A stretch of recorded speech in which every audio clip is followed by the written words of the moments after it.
All right, I'm here with Josh Berger today, who is a licensed professional counselor, and we're going to spend just a few moments talking about something I had not heard of before COVID-19 called decision fatigue.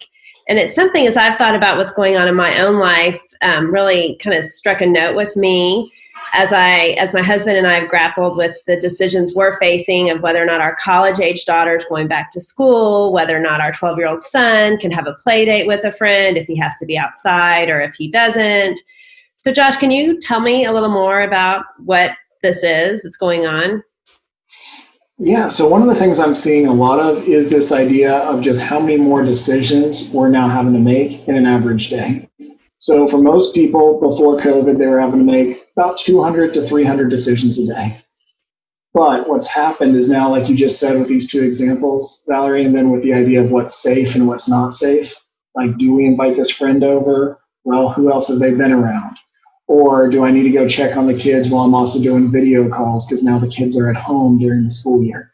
It's doubled or even tripled most people's need to make minute by minute decisions. And what this usually leads to is, like the name suggests, extreme fatigue, irritability, or just feeling like you can never do enough. Like you're just spinning more plates in your life and you see more and more falling down where you know you're not measuring up to what you did before quarantine.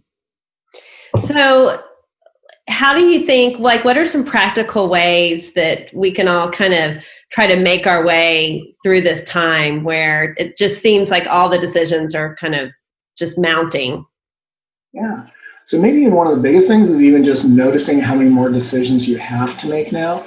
So even like the examples that we've said, for many people, I'm guessing they're having the light bulb go on a little bit of, you're right, I am thinking about squeezing in, checking in on the kids while I do my workday.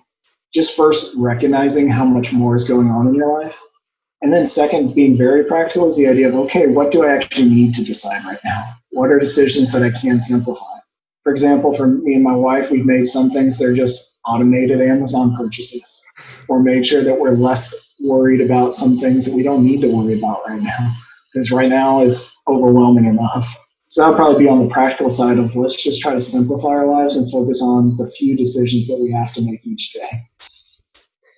All right. Well, thank you so much for taking the time to give us some of these points. And, on that note, if any of you are trying to wrestle with things like this or struggling, there is a button on our homepage where we would love to hear from you. There's ways to stay connected during this time. So I would encourage you to reach out to us at City Church, and we would love to be a resource for you. And again, Josh, thank you so much for joining us today. You're welcome, Valerie.